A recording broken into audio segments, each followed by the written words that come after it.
안녕하세요. 안녕하세요. 네, 반갑습니다. 메디텔의 허당 닥터 홍해걸입니다. 잘 계셨습니까? 날씨 무지무지 추운데 오늘. 네. 자, 오늘 저희가 예고해드린 대로 또 한 분의 소중한 분을 모셨습니다. 와, 정말 대단한 전문가시죠. 상계백병원의 박미정 교수님 나오셨습니다. 안녕하세요. 안녕하세요. 네, 와. 고맙습니다, 선생님. 귀한 시간 저도 주셨어요. 반갑습니다. 상계백병원이면 멀잖아요, 저희 스튜디오까지. 네. 와, 그런데 이렇게 바쁘신데 와주셔서 너무 감사하고요. 자, 우리 박미정 선생님 간단히 소개해 드릴게요. 그러니까 진료 과목은 소아청소년과시요. 소아청소년과 중에서도 내분비학, 소아내분비학이라고 해서 호르몬을 전공으로 하는 것입니다. 호르몬 중에서는 특히 성장 호르몬, 성호르몬 이런 것들이 있죠. 그래서 키가 안 자랄 때 혹시 성장 호르몬 부족이 아닌가, 또 사춘기가 너무 빠르다, 늦다 이런 소아에서의 성호르몬의 문제, 네. 혹은 비만 이런 것들이 다 소아의 내분비학에서 다루는 학문이죠. 네. 제가 상계백병원에서 이쪽을 성장 클리닉을 네. 시작한 지가 1995년부터였어요. 1995년이요. 네네. 오, 와, 좀 굉장히 오래됐다. 네, 예. 나름 네, 올해 지금 95년이면 지금 22년, 네네. 3년째인데요. 네. 근데 굉장히 동안이시잖아요. 아, 감사합니다. 예, 아이 근데 의외로 연배가 네. 저보다 선배님이실걸요 아마. 예. 네, 맞습니다. 아, 근데 중요한 건 우리 박 선생님이 이 성장 분야에서는 뭐 거의 국내 최고다. 뭐 굉장히 많이 연구를 하시고 또 큰 상도 많이 받으시고 이름만 되면 알만한 해외 저명한 그 학술 잡지에도 많이 논문을 실으시고 진짜 대단한 분입니다. 그죠, 선생님? 네. 아닙니다. 아니, 너무 수줍어하세요. 아니, 그래도 저희 통과 의뢰예요. 첫 오시면 검한 모드로 자랑 좀 하셔야 되거든요. 그 선생님의 그 업적 가운데 가장 자랑스럽게 생각하는 게 뭔지 좀 하나 좀 말씀 좀 해주세요, 선생님. 그 당시에는 네. 성장 클리닉이라는 개념이 별로 없었을 때입니다. 네. 그래서 우리나라에서는 상당히 거의 최초로 성장 클리닉을 열고 영양, 운동, 또 전문 소아내분비 전문 의사가 키가 작은 아이들을 더 잘 키우기 위해서 정확한 진단을 하고 또 생활 속에서 아이들의 생활 습관을 도와주는 네. 그런 노력을 하기 위해서 상당히 최초로 세워졌고 오랜 역사를 자랑하고 있습니다. 와우. 그래서 많은 환자들이 오늘 계속 또 많이 찾아와 주시고요. 또 나름 학문적으로도 상당히 성장 호르몬이나 성 호르몬에 대해서 끊임없는 연구를 했습니다. 그래서 외국 학회에서도 이런 분야에 대해서 우리나라의 실정 현황을 많이 아주 국가 데이터를 통해서 네. 분석을 하고 네. 자, 또 소리가 작아서요. 동주 씨, 네네. 이거 선생님 좀 높게 키워야 돼요. 네네. 올리세요. 오케이, 죄송합니다. 네네. 그래서 선생님, 저 좀 긴장하신 것 같아요. 네네. 이 목소리가 빵 트여야 되는데 지금 조금 좀 약간 위축되신 것 같아요. 예, 네. 그냥 우리 앞에 이게 잘 모르는 네. 선생님 지인들이 있다고 네, 생각하시고 편하게. 알겠습니다. 예. 그래서 와, 그렇게 아무튼 국내 최초라고 볼 수 네, 있어요. 올해 와. 임상적으로 성장 클리닉 올해 했었고 외국의 국가 데이터라고 하는 우리나라의 아이들의 성장 상태, 사춘기 성조숙증의 현황, 또 환경 호르몬과의 관계 이런 것들을 많이 대규모 분석을 해서 발표했었던 적도 있고요. 네. 또 이제 제대로 된 정보를 주기 위해서 노력만큼 크는 키라는 책을 썼는데 저도 모르게 이게 교과서에 실렸어요. 지금 초등학교 교과서에. 이야. 꼭, 오, 대단한데요. 네, 아니 저는 몰랐어요. 쓴 나중에. 책이 초등학교 학생 교과서에까지. 네네. 그래서 브라보. 저도 조금 놀랐는데 와우. 지금 실려 있는 상황이고 그래서 많은 분들이 궁금해하시는데 정말 제대로 된 정보를 줄 수 있으면 네. 하는 바람입니다. 알겠습니다. 네, 와우. 야, 아시겠죠? 그러니까 이 키나 뭐 성조숙증, 뭐 호르몬, 뭐 성장 이런 쪽으로는요. 우리 선생님이 그냥 최고봉이에요. 네, 뭐 서울대, 뭐 아산, 삼성, 뭐 거기보다 아니. 아이고, 그 제가 할게 상계백병원. 아, 네. 네. 병원이 중요한 게 아니라 의사가 중요한 거 아닙니까? 네, 저희 메디텔은 아무튼 우리 나온 패널 게스트분 그냥 빵빵 띄워드립니다. 네, 너무 감사하고요. 네. 자, 여러분 키와 관련해서 뭐든 물어보세요. 네, 그런데 오늘은 지금까지하고 달리 그 선생님 준비하신 게 워낙 주옥 같은 게 많아서 요거 좀 말씀 들으면서 중간중간 소통을 할게요. 네. 자, 슬라이드로 한번 쭉쭉 볼까요, 선생님? 네. 자, 그냥 눌러볼게요. 꺼졌네요. 네. 야, 이게 좀 바로 잡아보세요. 선생님, 요거 그냥 질문 하나 먼저 해볼게요. 네. 초사 여아인데요. 키가 150이고 가슴 발육도 빠르고 초경이 지난달. 4학년. 그러면 조숙중 검사 해야 되냐? 물어보셨네요. 이미 사춘기가 많이 진행이 된 것 같습니다. 초사여아인데 벌써 초경을 했다라고 하니까요. 아마 성조숙증, 거의 성조숙증이 맞을 것 같습니다. 그렇구나. 그러나 지금 와서 생리를 한 것을 인위적으로 굳이 늦춰야 되는지는 조금 검사를 해봐야 알 것 같긴 한데요. 지금 벌써 키가 크고 어느 정도 체격이 되기 때문에 지금 아이가 생리를 감당할 수 있고 너무 정서적으로 크게 스트레스를 받지 않는다면 남아있는 기간 동안에 조금 더 잘 클 수 있게 도와주는 방법이 중요할 것 같고요. 그러니까 이적으로 호르몬 써갖고 멈추게 하면 안 된다. 억제를 하는 것은 지금은 아닐 것 같습니다. 근데 느낌상으로는 성조숙증일 가능성은 높다고 보시는 거네요. 그렇죠. 그러니까 아주 의학적인 정의로는 뭐 만 8세 이전에 가슴이 생겼다, 혹은 만 9세 반 전에 초경을 했다 이렇게 엄격하게 말하지만 이 경우에도 상당히 사춘기가 빠른 것은 맞는 것 같습니다. 그러면 성조숙증에 대해서도 뭐 따로 한두 시간 뭐 해야 될 정도로 양이 많잖아요. 양이 굉장히 그래도 많죠. 아주 제일 중요한 핵심만 아까 그분께 들려드린다면.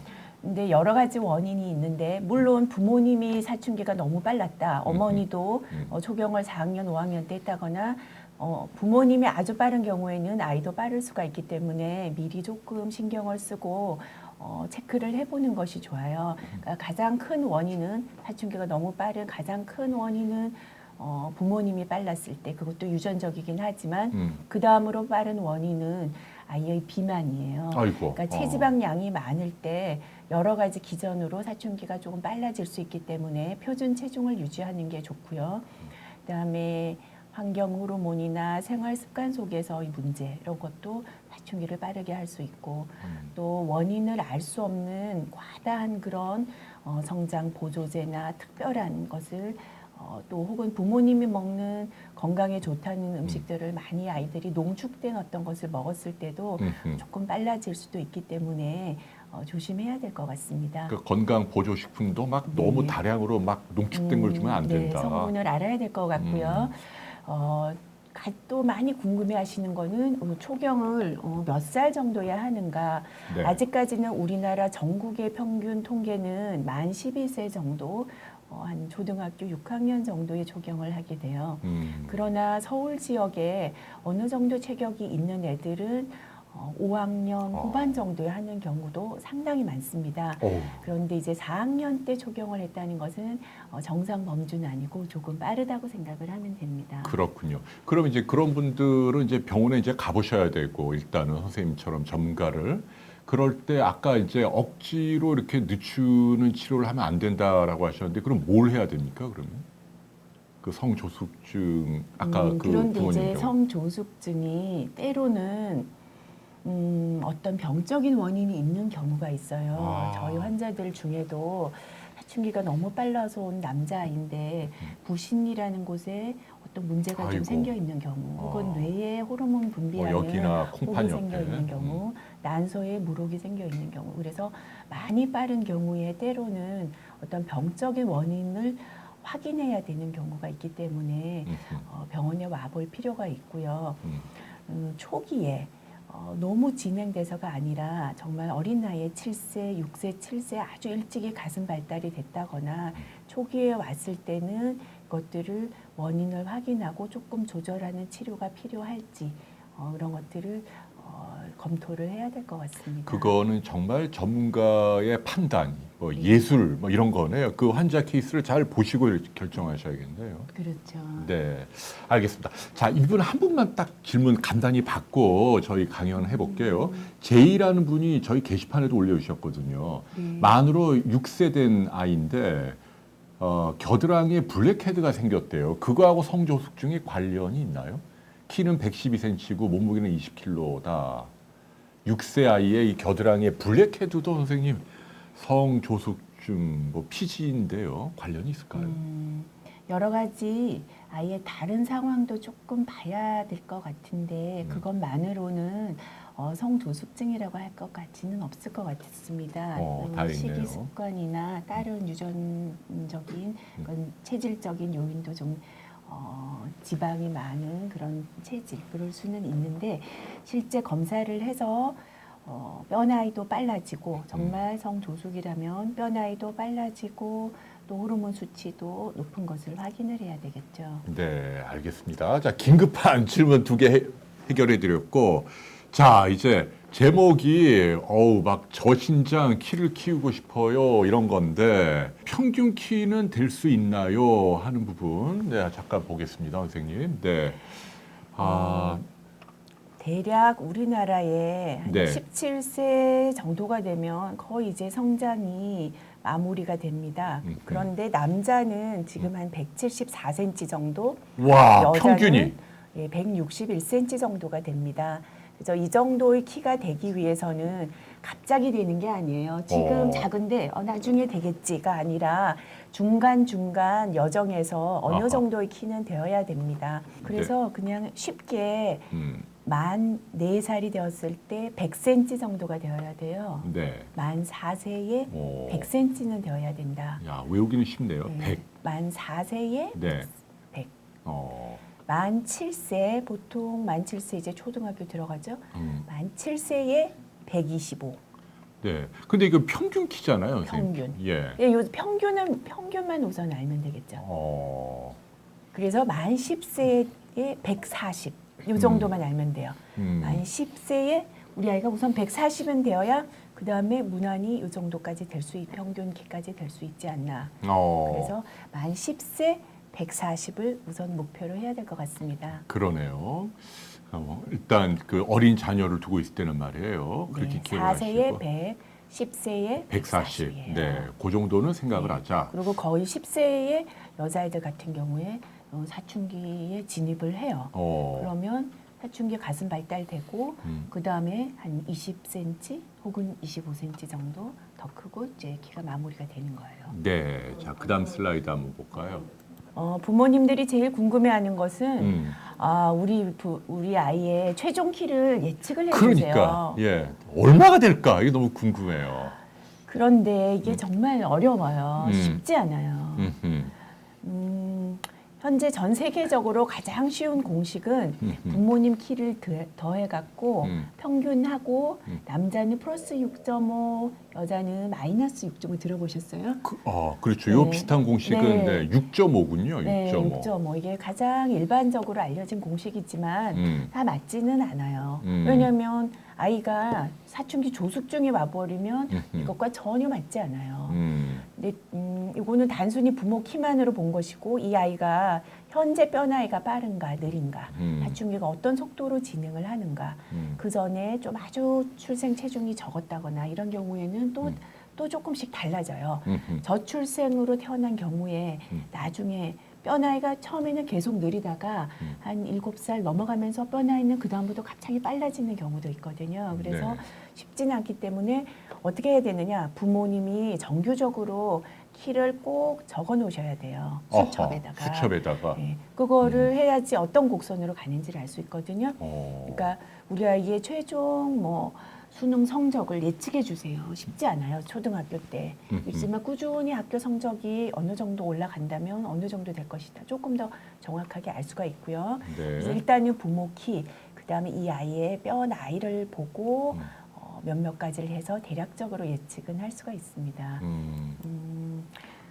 역시 유전이 중요하군요. 네. 7에서 80%가 네, 유전이네요. 현재 굉장히 잘못 알려지고 있는 그 상식인데 언론들에서 환경이 훨씬 중요하다 이렇게 많이 얘기가 나오고 있지만 실제 의학적인 많은 논문에서 키의 유전성이 거의 한 80% 정도에 이릅니다. 와. 그래서 유전이 중요하긴 하지만 그래도 이제 환경 특히 이제 태어나서부터 첫 한 5세 이전의 영양 상태. 아, 5세 이전이 중요한가요? 그때 좀 많이 커놔야 돼요. 와, 만으로 5세 이전 잘 먹어서 네, 커야 된다. 네. 그때 오. 좀 쑥쑥 많이 크는 시기예요. 그래서 음. 첫 2, 3년간 많이 커놓고 좋은 식습관 들여놓는 거 아주 중요하고요.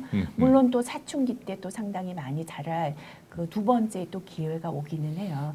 그래서 이 환경적인 것도 아주 노력을 한다면 그래도 뭐 조금 원래 자기 잘하는 것보다 한 5, 6cm 이상은 더 잘 자랄 수가 있을 거예요. 네. 아, 근데 저는 이 명색의 의학 기자인데 네. 이게 처음 들어요. 그러니까 그 5세 이전에 뭘 잘 먹고 해갖고 그때 애가 좀 충분히 커져야 된다. 그게 아주 중요하다는 얘기네요. 그렇죠. 처음에 태어날 때가 50cm지만 네. 돌 잔치할 때는 한 25cm가 커야 돼요. 75cm가 돼야 되고 그 다음 또 한 2년 동안 매년 한 12cm, 13cm가 그 다음 2년간 자라야 돼요. 그래서 첫 4, 5세 동안에 상당히 많이 키가 커나야 돼요. 그러면 네. 그리고 좀 서글프지만 아무튼 유전이 거의 80%네요. 그래서 온 가족을 다 둘러봤을 때 부모님도 작고 조부모님도 작고 다 작다면 조금 더 일찍이 신경을 쓰는 게 좋고요. 가족들이 다 크다면 지금 조금 작아도 특별히 뭐 사춘기 조숙증이나 특별한 문제만 없다면 잘 클 확률이 좀 많습니다. 그래서 너무 걱정하지 않아도 돼요. 좀 바보 같은 질문인데 네. 엄마하고 아빠하고 어느 쪽 유전자가 더 중요한 것 같습니까? 그거는 없습니다. 똑같습니까? 네, 그래서 뭐 꼭 뭐 아들은 엄마를 닮고 뭐 딸은 아빠를 닮고 그런 것도 아니고요. 두 분이 있는데 또 반드시 50%를 닮으라는 것도 없고 한 분은 아주 크시고 아빠는 180이고 엄마는 뭐 148이다라고 했을 때 보통 아이들이 두 명이 있으면 한 명은 조금 더 이렇게 뭐 한 사람 큰 사람 한 명은 조금 작은 분 이렇게 따라가는 경향도 있고요. 야, 형제 예측이 불허예요. 예측 운명이에요, 사실은. 네. 네. 그러니까 엄마 아빠가 다 크면 형제들도 골고루 좀 키가 클 수 있는데 엄마 아빠가 근데 하나는 큰데 하나는 작다. 그러면 나오는 자녀들이 그 중간으로 수렴하는 게 아니라 오히려 큰 애는 크고 작은 애는 또 작고 뭐 이렇게 된다. 그런 경우가 많아요. 야, 그것도 신기하네. 네. 네. 우리 일정한 법칙은 없습니다. 그러니까 네. 전문가 입장에서 볼 때도 예측이 쉽지 않다 그런 얘기네요. 네. 자, 그 사과 공지를 잘 하세요. 동주 씨 게시판에 올려놓고 저희는 그냥 계속 진행할게요, 선생님. 자, 환경이 그래도 20, 30%밖에 안 되지만 저거라도 열심히 해야 되는 거죠, 뭐. 네네. 네, 이제 알아볼까요, 또? 네. 그다음, 네, 어우, 그래서 예. 꾸준히 성장 곡선에서 남자 여자의 성장 곡선이 있고 평균을 따라가야 되는데 우리 이런 이제 성장 곡선표는 어디든지 쉽게 구할 수가 있어요. 우리 아이의 나이가 10살인데 지금 키가 어느 정도라면 과연 100명 중에 어디에 속할 것인가. 이것이 한 시점이 아니라 어머니가 수첩에 꾸준히 키 체중을 적어 놓는다면 이것이 점점 지금 작아도 조금씩 따라 올라가고 있는지 예전에는 컸지만 점점 뒤처지고 있는지 이런 곡선에 기록을 해보는 것도 굉장히 좋을 것 같습니다. 그럼 1년에 한 번 정도는 찍어봐야겠네요, 저기. 그렇죠. 1년에 한 번이 아니라 한 네. 3개월에 한 번 찍어보면 좋죠. 3개월에 한 번이요? 아니 이야. 그러니까 집에서 벽에다가 어허. 연필로 이렇게 그려 키를 재서 적어놓고 체중계도 재서 그 자기 키와 체중, 키에 맞는 체중을 유지하는 것이 굉장히 중요하거든요. 요즘은 무조건 살이 쪘다고 좋은 것도 아니고 네. 너무 말라도 안 되지만 그래서 표준 체중 유지하려면 어머니께서 키 체중을 이렇게 잘 적어 놓으시면 좋죠. 3개월에 한 번 정도. 근데 요즘 선생님 잘 아시겠지만 그 이상하게 그 여성들이 남자들의 키를 중시하더라고요. 옛날보다도 더. 그러니까 그냥 그 아들 가진 사람들은 그냥 키 어떻게든 키워보려고 너무너무 애를 쓰고 많이 느끼시죠? 그런 부모들 무지 많이 오죠, 병원에. 네, 특히 우리나라가 단일 민족이다 보니까 왜 미국이나 외국에 여러 인종이 섞여 있는 데서는 그 다양성이 좀 인정이 되고 있는데 네. 특히 우리나라는 조금 그런 외모나 키나 이런 데 대한 선호 사상이 무엇보다 강한 것 같습니다. 그래서 뭐 공부는 뭐 나중에 또 마음 먹고 할 수도 있고 그런데 키가 작으면 요 시기가 성장판이 닫히고 일정 시기가 지나면 그때는 아무리 노력하려도 쉽지 않기 때문에 성장판이 닫히기 전에 우리가 조금 더 관심을 가져야 될 것 같습니다. 네. 오늘 저희 방송 시청해 주신 여러분께 너무너무 죄송하다는 말씀 드려야 될 것 같아요. 한 번도 이런 적이 없었는데 이 기계적인 이 장비의 에러인 것 같습니다. 중간에 한 1, 20분 정도 중단된 거 여러분께 사과드리고 계속 이어서 진행하도록 하고요. 궁금하신 건 게시판에 올려주시는 거 아시죠? 그럼 저희가 답변 달아드리도록 하겠습니다. 일단 선생님 오늘 강연을 좀 계속 많이 듣죠. 네. 자, 이 슬라이드는 뭐예요? 그래서 일찍이 노력하면 더 쉽게 키울 수가 있고 늦어지면은 더 힘들어져요. 그러니까 공부도 마찬가지잖아요. 어릴 때 책 많이 읽히고 책 좋아하는 습관, 생각 많이 하는 습관을 키우면 나중에 공부하는데도 쉬운데 나중에 막판에 뭐 이렇게 막 하려고 고액 과외를 해도 쉽지 않듯이 일찍이 노력하면 성장판이 부드러울 때 우리가 키가 큰다는 것은 사실은 이제 성장판이 길이 성장을 해서 많이 자란다는 것인데 차력을 빚는 것과 같아요. 그래서 성장판이 많이 열려 있는 어린 나이에는 유치원, 초등학교 저학년 이럴 때는 내가 노력하면 할수록 그 키의 성장판이 쉽게 자랄 수가 있는데 시간이 지날수록 연골로 되어 있는 성장판이 조금씩 골화되기 때문에 딱딱해져요. 도자기가 처음에는 차력으로 마음대로 모양을 빚을 수 있지만 시간이 지나면 굳어져서 바꿀 수가 없듯이 나중에 중학교 되고 사춘기가 많이 진행한 후에 그때 무슨 노력을 해도 사실은 이 성장판을 길이 성장을 잘하게 하는 것은 조금 쉽지는 않습니다. 근데 여기 정말 5cm는 더 키웁니까? 노력하면? 유전자가 작게 태어난다 하더라도 노력하면 5cm는 더 키울 수 있다. 그러니까 한 10년 정도를 성장할 수, 많이 성장할 수 있는 시기, 한 예를 들면 만 2세부터 한 12세 정도에 1년에 노력해서 0.5cm만 더 키워도 그죠? 조금만 더 먹이고 조금만 더 깊게 재우고 운동시키고 하는 노력을 하면 사실은 한 5cm 차이 나요. 더 클 수 있는 애들도 많아요. 1년에 0.5cm. 네. 그러네요. 네. 자, 또 볼까요? 네. 그래서 근데 늦자랄 타입인가? 늦게 자랄 수 있다면 지금 작지만 그런 희망을 많이 갖고 있어요. 그렇죠. 늦게 자랄 타입인가? 이거 아주 중요한데 부모님들 굉장히 궁금해할 것 같아요. 그죠? 어떻게 알 수 있습니까, 선생님? 근데 부모님이 일단은 지금 부모님의 키가 크고 어릴 때는 아주 말랐고 작았지만 아주 사춘기가 늦게 와서 늦게 잘 자란 부모님이다라고 하면 아이도 그럴 확률은 좀 있어요. 야, 이것도 유전이네요. 네. 그런데 그리고 일단 봐도 행동도 좀 어리고 여러 가지가 어린데 병원에 와서 뼈 나이를 한번 체크를 해봤을 때 자기 나이보다 조금 느리다. 그럼 아직은 조금 여유가 있다 생각할 수가 있겠죠. 근데 이제 치아 발육도 조금 이제 비슷하게 가는 경향이 있어서 치아 발육도 느리고 생활 습관은 아주 좋고 운동도 많이 하고 조금 대부분은 마른 타입이에요. 그런 아이들이 늦게까지 좀 잘 자라는 경우가 많습니다. 네.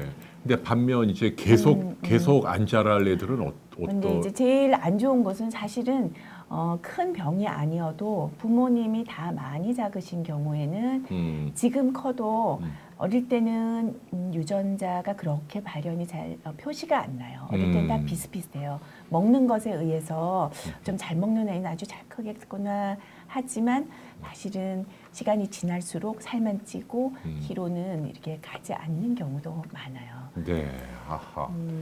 그 다음에요. 네. 그래서 나쁜 병이 있어서 안 자라는 것은 아닐까. 물론 이 병이 있어서 안 자라는 경우는 좀 드물어요. 흔하지는 않아요. 그런데 이제 물론 성장 호르몬이 결핍이 되었다거나 또 성장이 중요한 갑상선 호르몬이 부족되었다거나 염색체에 미세한 이상이 있다거나 또 요즘에는 그 성장에 중요한 그 아주 새로이 많이 연구되고 있는 것은 그 성장판 속에 성장판을 자라게 하는데 여러 가지 물질들이 있어요. 근데 성장판을 자라게 하는 물질들이 조금 문제가 생긴 경우가 있어요. 그래서 연골 저형성증, 무형성증 혹은 다른 뼈대의 문제. 그러니까 골격계가 심하게 이상하지는 않은데 조금 뼈대가 짧구나, 굵고 짧구나 이렇게 생각한 중에서 미세한 뼈 성장판에 문제가 있는 경우가 조금 많고요. 근데 그냥 큰 병은 없어도 결국 안 자라는 경우도 있어요. 아주 알레르기가 심한 경우 이게 네. 가장 흔한 것 같아요. 아, 알레르기가. 저 알레르기라는 얘기는 선생님 뭐 비염이나 천식. 심하면 네, 그러니까 가장 저희가 흔하게 보는 것은 아토피가 아주 심한 경우. 오늘도 그런 환자들을 많이 보고는 저희 성장 클리닉에 왔었는데요.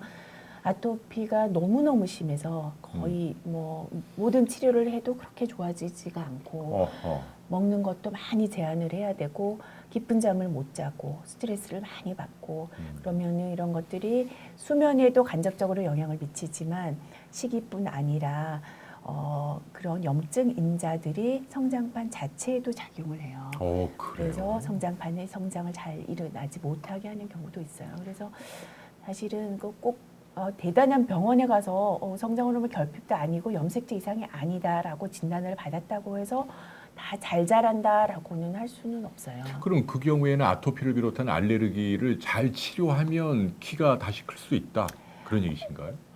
어느 정도는 좋아질 수는 있겠죠. 그러네요. 네네. 야, 아토피가 또 여기에도 영향을 미치는구나. 네네. 네.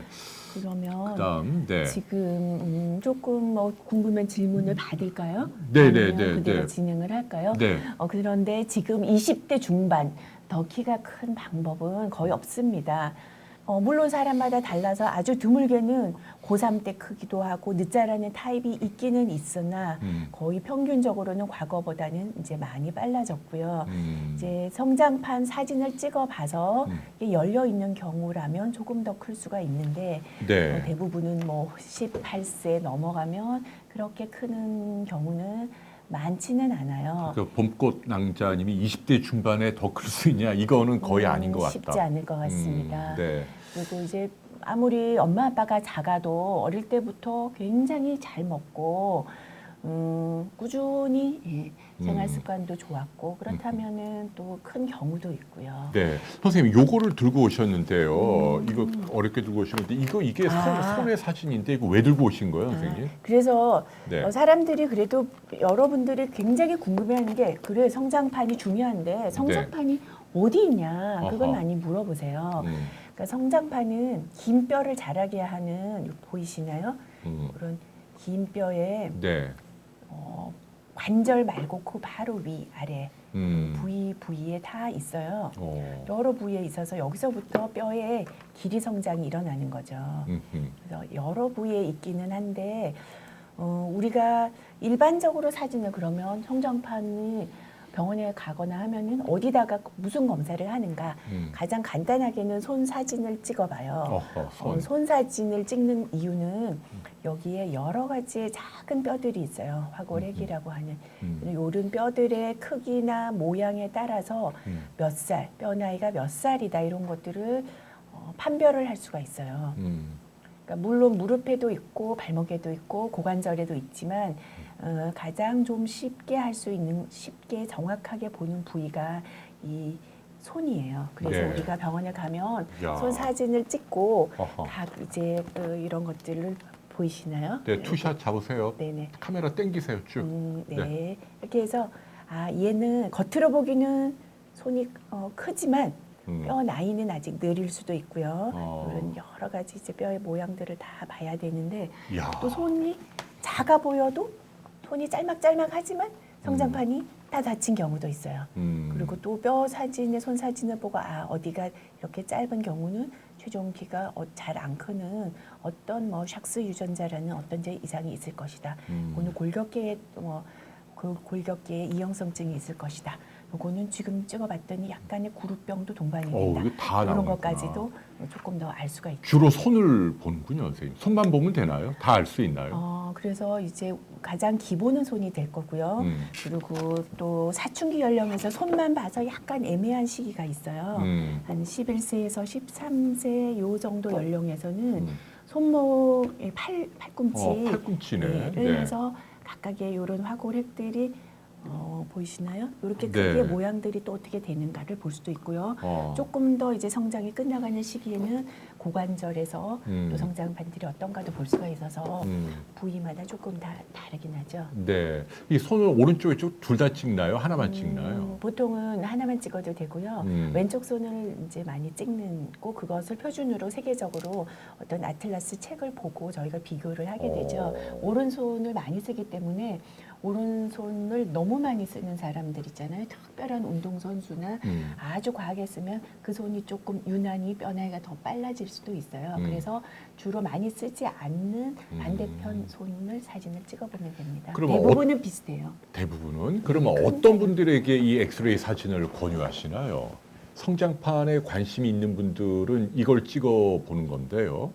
그러면은 그러니까 너무 우리 아이가 뭐 지금 2살, 3살인데 체중 키가 걱정이 돼서 2, 3살 때부터 찍어볼 필요는 없어요. 물론 이제 너무 키가 작고 갑상선 저하증, 성장 호르몬 결핍증 이렇게 뼈 나이를 보고 진단이 우선 이제 감별이 되기도 하지만 일반적으로는 어릴 때는 한 4, 5살 때까지는 가능하면은 잘 먹이고 평균 키나 체중에 비해서 비교를 해보고 어느 정도가 되는가를 보는 것이 좋은데 한 5세 이상 혹은 초등학교 정도 연령이 되었는데도 주위보다 키가 너무 작다. 그러면 굉장히 걱정이 되거든요. 그렇죠. 시부모님께서는 야 늦게 큰다. 걱정하지 말라. 이렇게 얘기를 하기도 하고 주위에 내 친구들은 보니까 애들에게 막 특별한 치료를 막 뭐 약도 먹이고 영양제도 막 먹이고 하는 거예요. 걱정이 돼요. 그럴 때는 괜히 걱정을 하지 말고 지금 뼈의 성장판은 자기 나이에 합당하다 혹은 아직은 지금 작아도 조금 늦게 자랄 수 있다 이런 것들을 한번 간단하게 체크하기 위해서 사진을 찍어 볼 수도 있고요. 부모님도 키가 크지 않은데 애가 너무 커요. 너무너무 잘 자라요. 애가 쭉쭉. 네. 너무 잘 자라요. 그런데 조금 사춘기 조수건 아닌가 걱정이 될 때가 있어요. 너무 빨리 오는 것 같다. 그럴 때도 뼈 사진을 찍어보면 자기 나이보다 뼈 나이가 뭐 2년, 3년 빠르다. 이렇게 될 수도 있기 때문에 한 번쯤은 한 초등학교 연령 정도에서 한번 사진을 찍어보는 것도 좋습니다. 네. 지금 이런 사진은 소아과를 가야죠. 아까 질문이 그러니까 성장 클리닉 네. 사실은 이제 소아 청소년과 중에서도 소아 내분비학을 전공한 곳이 가장 정확하게 판단을 할 수가 있어요. 물론 여러 분야에서 이 성장에 대해서 관심을 갖고 진료를 하시는 분도 계신데 사춘기나 키 성장이나 여러 가지 이 아이의 건강을 가장 잘 알아보실 수 있는 분은 물론 소아과 소아 전문의 선생님 그리고 더 좋기는 소아 내분비학에서 이 성장 호르몬이나 혹은 여러 가지 성장을 전문으로 하신 곳을 찾아보는 것이 더 좋겠죠. 왜냐하면 이 뼈 나이를 판단하는 것이 약간 주관적이에요. 그래서 그래요? 이 사진을 찍어도 판독이 판독에 있어서 전문가가 봐야 된다. 그게 좋겠죠. 네. 그러니까 뭐 키가 뭐 너무 빨리 자라나 작을까 뭐 이렇게 고민하고 뭐 그럴 필요 없이 이 사진을 빡 찍어봐라. 네네. 그리고 그게 제일 이제 확실하다. 경험 있는 선생님이 보셨을 때 네. 정말 저희는 안타까운 것은 그냥 늦게 크겠지 했는데 병원에 와서 터너 증후군, 사춘기가 늦은 아이고. 터너 증후군, 눈안 증후군, 무슨 여러 가지 질환으로 판단되는 경우도 많았고 그냥 좀 가족적으로 작겠지, 가족성 통뼈겠지 했는데 골격계 이상이 진단이 된 경우도 좀 많았고요. 그래서 이제 성장 쪽에 전문가 한 번쯤은 진단 받아보는 게 나을 것 같아요. 이 엑스레이 찍어봐라. 네네네. 이건 뭐 아프지도 않고 엑스레이와 금방 끝나고. 네, 이거 한 진짜. 비용은 얼마나 돼요? 선생님 죄송한데. 이건 뭐 많이 안 비쌀 것 같아요. 손 이렇게 빵 찍는 거. 네, 사실은 뭐 병원마다 조금 다를 수는 있겠지만 뭐 한 2만 원 이내다 아하. 생각하면 될 거예요. 그러네요. 네. 알겠습니다. 자, 손 사진 찍어 보시고요. 다음 슬라이드 한번 볼까요, 선생님? 네네. 죄송하면. 네. 그래서 꼭 뼈널 빠른 게 좋은가 느린 게 좋은가 보통은 거의 비슷하죠. 비슷한데 약간 느리다면 지금 작아도 조금 늦자랄 여유가 있다라는 거예요. 그러니까 약간 그죠? 느린 게 좋다. 예. 근데 이제 너무 느린 경우가 있어요. 자기 나이는 뭐 9살인데 뼈 나이가 4살이다. 이거는 오. 분명히 문제가 있는 거예요. 뼈 성장에 관련된 어떤 물질들이 부족한 경우에 안 자랄 수가 있기 때문에. 근데 중요한 것은 이 뼈 나이가 고정된 게 아니에요. 어허. 내가 5살 때 어디에 가봤더니 뼈 나이가 한 2년 느려서 걱정 없다라고 했더라. 그래서 4년 5년 지나서 나중에 왔는데 오히려 성장환이 급속히 진행한 경우도 있어요. 그래요? 그래서 고정된 것은 아니기 때문에 걱정이 된다면 그래도 한 1년 간격으로 찍어보는 것도 좋을 것 같습니다. 1년 정도로 이걸 찍어보라. 네네. 네, 그렇군요. 아, 성장 호르몬이 드디어 나오는구나. 이게 아주 중요하다는 얘기죠, 선생님. 키 크는데요. 그렇죠. 물론 영양도 중요하고 여러 가지가 다 중요하긴 한데 호르몬 중에서는 성장 호르몬이 우리 몸속에 키를 키우는데 가장 중요한 인자예요. 그래서 우리가 이 머릿속에 뇌하수체라는 부위에서 이 성장 호르몬이 분비가 되는 거예요. 그래서 과거에 뇌 손상을 받았다라고 하면 여기서 성장 호르몬이 잘 분비가 안 될 수가 있어요. 혹은 옛날에는 이제 어머님들이 집에서 아기를 낳을 때 난산으로 아주 힘들게 낳았을 때 산소가 여기에 제대로 가지 않으면 나중에 호르몬이 여기서 잘 분비가 되지 않을 수 있어요. 그래서 난산. 아주 힘들게 낳은 경우 그럴 때도 나중에 호르몬 결핍이 있는 경우도 있어요. 어허. 그러나 때로는 키가 안 자라서 병원에 와서 봤더니 그 뇌하수체 혹은 그 주위로 뭔가 안 좋은 뭔가가 있어서 키가 안 자라는 경우도 발견되는 경우가 있기 뭐 때문에 종양인가 보네요. 그렇죠. 뭐 무록이 있는 경우도 있고 종양이 있는 경우도 있고 여러 가지 원인이 있을 수가 있어서 때로는 모든 아이들이 처음부터 다 피검사, 염색체 검사, MRI를 할 필요는 없고 어떤 검사를 통해서 그러니까 전문의가 진찰을 해봤을 때 필요하다면 조금 더 정밀한 검사를 해볼 수가 있겠죠. 네. 자, 그래서 이제 성장 호르몬이 이제 잘 나와주면 좋은데 안 나올 때는 이렇게 주사제를 써야 된다 이런 얘기인가요, 선생님? 네. 그러니까 성장 호르몬이 중요한데 성장 호르몬이 부족하면 꼭 키를 키우는 효과뿐 아니라 뼈도 튼튼하게 해야 되고 근육도 유지해야 되고 뇌도 작용해야 되고 심장도 작용해야 되는데 이 성장 호르몬이 여러 가지 우리 몸의 대사 작용까지도 하기 때문에 반드시 보충을 해줘야 되고요. 이 성장 호르몬 결핍증 때에 사용한 것이 지금 한 1985년부터였어요. 오래됐네요. 지금 한 30여 년 이상 이제 사용이 되고 있고요. 그 후에 콩팥 기능이 많이 나쁜 경우나 염색체 이상이 있는 경우나 이제 특별한 경우에도 키를 키우는데 효과가 있다라고 좀 인정이 되었어요. 근데 이제 출생 체중이 유난히 아주 작은 경우가 있어요. 근데 이런 아이들도 너무 안 자랄 때에는 성장 호르몬 치료가 조금 도움이 된다라고 지금 많이 연구가 되고 있어요. 그러네요. 2세까지 좀 유난히 안 자랄 때도. 외국에서는 한 2세 혹은 우리나라에서는 그래서 한 4세까지도 저출생으로 태어나서 출생 체중이 너무 작았고 4세까지도 키가 300분위수 이하이면은 급여 인정을 해줘요. 보험 인정을 해줘요. 성장 호르몬 치료에 우리나라에서도. 그러니까 이 경우는 그러니까 유해 피검사에서 성장 호르몬 농도는 다 정상인데도 키가 유난히 1, 2세 때 작다. 예, 2세 혹은 4세까지도 300분 이하로 너무 작다면 치료를 시도해 볼 수가 있고요. 그러니까 300명 가운데 꼴등이다 그 얘기인가요? 300분이라는 얘기는? 네. 키 순서로 섰을 때? 100분이 100명을 키 순서로 했을 때 1번, 2번, 그죠? 1번, 2번, 3번 이하 정도. 100명 가운데 제일 작은 3명까지는 보험이 된다. 네, 10대 생각하면 그렇게 되고요. 그다음에 특발성 저신장증. 이제 과거에 이런 호르몬 결핍이나 염색체 이상도 아니고 특별한 이상은 알 수는 없으나 대략 예측, 성인 키를 예측했을 때 너무 작을 것 같다고 하면 성장 호르몬 치료를 시도해 볼 수 있다. 야, 이거 아주 중요한 얘기잖아요, 선생님. 잠깐만 한번 이좀 설명. 그러니까 옛날에 제가 기자할 때만 해도 저 부분이 화면이 잘 안 보이신데요. 네, 예. 예. 그러니까 선생님 저보다 더 나으시네. 예, 그러니까 지금 그 2003년 이전까지는 피검사에서 정상인데 키가 작다. 그런 걸 이제 보통 특발성 저신장증 그랬잖아요. 저게 제일 많은 케이스잖아요. 그죠? 네. 케이스로 제일 많은 분들인데 저런 분들에게 성장 호르몬 주사는 도움이 안 된다라는 의견이 많았었는데 2003년 이후에는 좀 도움이 된다.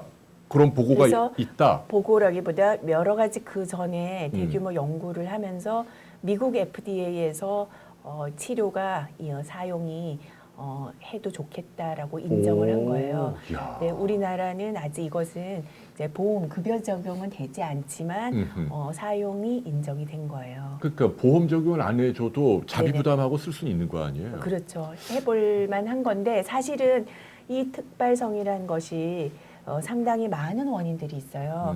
성장 호르몬 결핍은 아니지만 그래도 조금 덜 분비되는 이런 특발성도 있을 수가 있고 뼈대에서 완전히 받아들여지지 않는 그런 저신장일 수도 있고 아하. 다양한 원인들이 있는데 요즘에는 가족성 혹은 특발성이라고 하는 것들이 굉장히 유전자 검사가 많이 연구가 이루어지면서 미미한 어떤 유전자의 이상이다라는 것들이 좀 밝혀지고 그러면서 이런 것들이 과연 치료가 도움이 되겠다, 되지 않겠다 이런 것들도 조금 더 많이 가닥이 잡히고 있는 상황이에요. 그러니까 특발성이 와도 선생님처럼 전문가가 보면은 예측을 할 수 있다는 얘기는 어느 정도 성장 호르몬이 도움이 될지 안 될지. 그래서 어느 정도는? 네, 여러 가지 오. 진찰과 검사를 해본 후에 상황을 생각을 해볼 수가 있을 것 같습니다. 그러니까 어쨌거나 남자는 160 미만, 여자는 150 미만으로 예측되는 분들은 성장 호르몬 을 해볼 수가 있는 해볼 거죠. 수 물론 모든 생활 속에서 아하. 얘가 안 좋은 지금 예측 키가 작지만 생활 속에서 할 수 있는 노력은 뭐든지 다 해봐야 되겠죠. 네, 뭐 잘 영양, 먹고 운동, 수면 영양을 이런 해야 거. 되지만 그렇게도 도저히 안 되는 경우에는 치료를 시도해 볼 수가 있겠습니다. 네. 근데 이제 굉장히 궁금한 것은 언제부터 나는 웬만하면은 그냥 키우고 싶지만 그래도 최후에 언제 치료를 시작을 해볼까라고 하는데 정답은 없어요. 정답은 없지만 제 경험적으로 봐서는 한 10세 어허. 왜냐하면 10세 정도에 벌써 사춘기가 시작이 돼요. 많은 경우에 여자는 네 초등학교 한 4학년 정도라면 그러면 앞으로 이제부터는 가슴 발달이 되는 가슴 몽우리가 생기고 사춘기 증상이 시작이 되면 최종 키까지 이제는 조금 예측할 수가 있어요. 사춘기 증상이 하나도 없을 때는 최종 키를 예측하는 것이 사실은 그렇게 정확하지 않을 수 있지만 이제 사춘기 증상이 시작되는 정도라면 최종 키까지는 뼈 나이나 여러 가지 상황을 보면 한 20cm 정도 더 크겠다, 한 23cm 더 크겠다. 대략적인 최종 키가 조금 예측할 수 있기 때문에 그때까지도 너무 작다면 해볼 수가 있죠. 물론 중학교 돼서도 해볼 수는 있는데 아까도 말씀드렸듯이 성호르몬에 의해서 성장판이 조금씩 급격하게 굳어질 수가 있기 때문에 효과가 좀 적을 수가 있어요. 어허. 그래서 어릴수록 효과는 물론 좋지만 그렇다고 성장 호르몬 결핍증이 우리 아이가 4살에 진단이 되면 4살이어도 보충을 해주는 것이 좋아요. 그러나 부족은 아닌 가족성인데 몇 살 때부터 할까? 3살, 4살 이런 아이들은 아직은 그래도 자연 노력을 그러게요. 해보면 좋은데 5살 정도부터도 너무 작아서 치료를 시도하는 아이들도 있어요. 5살인데도. 네. 그러나 일반적으로는 한 10세 남자에서는 그래도 초등학교 한 5, 6학년 정도에는 시작을 해야 되겠죠. 그러니까 뭐 사춘기 거의 피크 다 끝나고 이때는 맞아봐야 별 도움이 안 된다. 뭐 그 그때도 얘기네요. 되긴 되는데 음. 성장판이 약간 더 많이 열려 있을수록 효과는 더 좋아요. 남자 12세, 여자 10세. 그때는 좀 스타트 해야겠다. 그 얘기시네요. 네. 초등학교 4, 5, 6학년 정도. 자, 효과. 효과는 이게 제일 많이 물어보시는 거거든요. 그러니까요. 이거 예. 치료해서 나 한번 해보고 싶지만 몇 센치 더 크냐. 근데 이게 참 답하기가 쉽지 않아요. 사람마다 달라요. 그때 달라요. 그래요. 네. 아하. 그래도 이렇게 그동안의 연구 결과가 좀 있잖아요. 근데 물론 아까 성장 호르몬 결핍증은 굉장히 많이 클 수 있어요. 성장 호르몬 결핍인데 성장 호르몬을 보충했을 때는. 근데 저런 경우는 전체 키가 많지 작은 분들의 않아요. 한 몇 프로나 됩니까? 1, 2%밖에 안 되죠. 그렇죠. 그래서 흔하지는 않아요. 터너 증후군도 일찍이 치료하면 사실은 예측키보다는 상당히 뭐 많이 자랄 수 10cm 있어요. 이상 크네. 네. 치료하지 않고 터너 증후군이 한 140cm 정도인데 치료해서 150에서 뭐 155까지 되는 경우도 꽤 있으니까요. 그런데 제일 중요한 게 이제 대다수를 차지하는 저 특발성인데 저건 어떻습니까? 특발성 참 쉽지 않은 것 같아요. 그런데 한마디로 말하기가 쉽지 않은데 그 기본적인 유전적인 요소 각각의 아이들의 생활 습관, 치료 시작 나이 너무나 다르긴 한데 대규모 외국 연구나 우리나라에서도 대규모 결과를 종합해 봤을 때 어떤 연구에서는 한 뭐 1년에 한 2cm, 3cm 해서 한 3, 4년 해서 한 7cm 더 자랐다. 뭐 이런 연구들이 꽤 있어요. 그러니까 쉽게 생각하면 한 1년 치료에 2cm에서 한 3cm까지 더 자라는 경우 있고요. 그러니까 더 자란다는 얘기는 자기 자랄 키보다. 그러니까 주사를 안 맞았을 때에 비해서 때보다. 그거랑 비교했을 때 더 네, 자란다. 네. 그러면 저건 작은 숫자는 아니죠.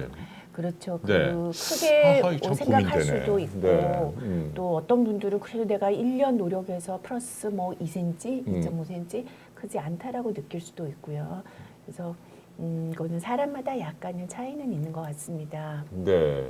아니 근데 선생님 잠깐 음식으로 넘어가기 전에 네네. 그리고 성장 호르몬은 근데 이거 이제 매일 배에다 치르는 거 아닌가요? 매일 밤에 잘 때 그죠? 네네. 성장 호르몬은 하루도 안 빠지고 치르나요? 매일? 가능하면 매일 하는 게 제일 좋고요. 어허. 물론 그 아이의 상황에 따라서 뭐 일주일에 한 6번 할 수도 있고 한 5번 할 수도 있는데 5번 치료할 수도 있는데 가능하면 매일 하는 것이 좀 좋아요.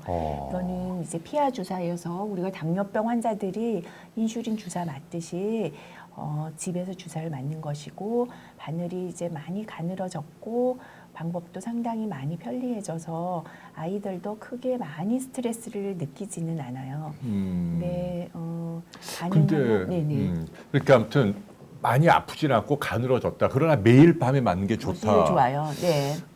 그런데 비용은 어느 정도 된다고요, 선생님? 옛날엔 비용도 만만치 않았는데 요새 이 호르몬 제 비용은 얼마나 되나요? 그것도 그 아이의 현재의 체중이나 그 상황에 따라서 용량을 어떻게 결정하느냐는 상황에 따라 달라질 수가 있는데 대략 한 40kg 정도다라고 하면 아마 한 80만 원 한 달에 80만 원 보험 적용이 안 됐을 때는 80만 원 내외 정도 20kg 정도라면 그래도 한 40만 원 내외 정도다라고 생각을 하면 될 거예요. 그 정도 비용이 매달 들어가는군요. 한 달에. 네, 한 달에. 네네. 그리고 이거를 이제 여자는 10살, 남자는 12살 정도 시작을 해야 한다고 말씀하셨는데 한번 시작하면은 몇 년 정도 그 기간은 어느 정도를 보세요? 반드시 얼마를 채워야만이 효과가 나타나는 게 아니라 하면서 순간순간 조금씩 더 커요. 그러나 이제 딱 한 달하고 내가 뭐 효과를 얼마를 많이 차이를 보겠다 이거는 쉽지 않기 때문에 평균적으로는 한 3개월 치료를 해보고 다시 병원에 와서 한번 이 효과를 판단해보고 또 3개월을 더 하고 이렇게 하는데 실질적으로는 한 1년을 치료해서 한 2cm 정도 더 컸다 혹은 3cm 더 컸다라고 했을 때 또 한 1년 정도를 더 하면 더 치료해서 총 한 2년 치료해서 자기 자라는 키보다 한 4cm 정도는 더 컸다라고 하면 그때 상황을 봐서 이제 그 정도 하고 자연으로 조금 클 수 있는지 아주 작았던 것이 좀 만회가 되면은 조금 쉬어 볼 수도 있고요. 또 조금 어떤 부모님들은 나는 더 하겠다. 성장판이 닫힐 때까지는 할 수 있어요.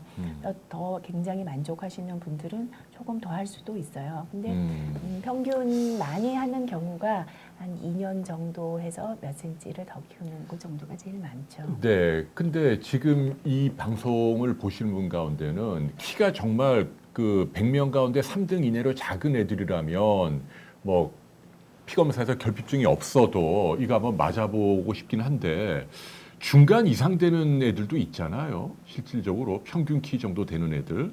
그러니까 그런 애들이 좀 더 욕심을 내서 뭐 한 180 뭐 이상 확 크고 싶다 해서 이 주사를 맞으려는 경우도 있지 않나요?